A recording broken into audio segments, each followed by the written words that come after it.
Welcome to Not Milk Never Milk. Subscribe if you're lactose intolerant. You start by removing the 2 screws under the shifter and the single screw behind the cup holder, then disconnect the electrical connector and lift the console straight up.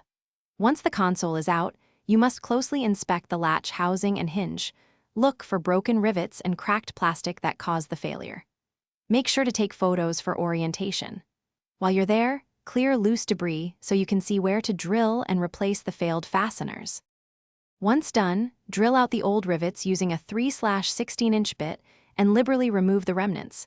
Take care not to over-drill the plastic. Next, test fit a thin metal reinforcement bracket that matches the latch profile. This bridges cracked plastic and restores clamping surface. Align the bracket and mark holes, then reassemble using 3/16-inch pop rivets through the bracket and original holes. Add a thin bead of. You reassemble by trimming any excess rivet stems and reinstalling the console screws to a firm, not over-tight, feel so plastic isn't stressed. Then check latch travel. Open and close it several times while watching alignment. If it binds, make small adjustments to the bracket position or add a thin shim until motion is smooth. If things still fail, re-drill the hole by a hair, replace the rivet, or file the misaligned plastic edge.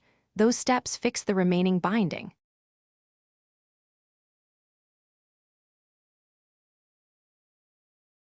Thanks for watching. If this was helpful, leave a like and consider subscribing. See you next time.